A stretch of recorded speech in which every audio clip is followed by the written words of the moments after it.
Hello viewers, আসসালামু আলাইকুম। আজকে আপনাদের সাথে শেয়ার করছি চিকেন দম বিরিয়ানি। ফার্স্টে পেঁয়াজ বেরেস্তা করে নিব। পেঁয়াজ কুচি কুচি করে কেটে তেলে ভেজে নিব। যখন ব্রাউন কালার চলে আসবে তখন নামিয়ে নিব। এখন বেরেস্তার ভিতরে অল্প কিছু চিনি মিশিয়ে মাখিয়ে নিব। এই যে এরকম সুন্দর একটা কালার আসবে, এটা সাইডে সরিয়ে রাখবো। এখন বড় বড় সাইজের আলুতে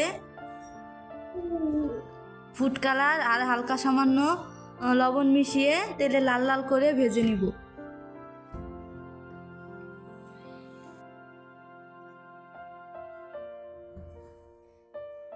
ব্যাস, আলু ভাজা হয়ে গেছে। এখন সাইডে সরিয়ে রাখবো। এখন রান্নার মূল কাজে চলে যাই।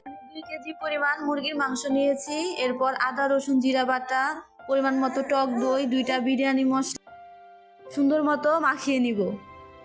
ভালোভাবে মাখতে হবে যাতে মশলাগুলো মুরগির মাংসের সাথে ভালোভাবে মিশে যায়। এরপর চুলায় চড়িয়ে দিব।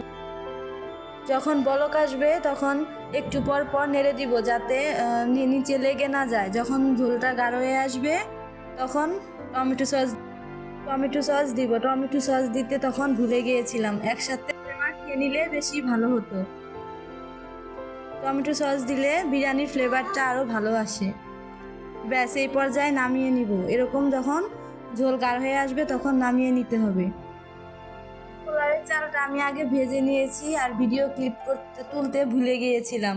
পরিমাণ মতো পানি দিয়ে পোলাওটা রান্না করে নিতে হবে।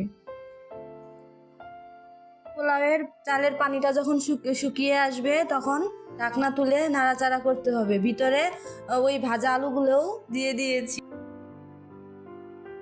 এ পর্যায়ে পোলাওয়ের সাথে মুরগির মাংসগুলো মিশিয়ে নিচ্ছি।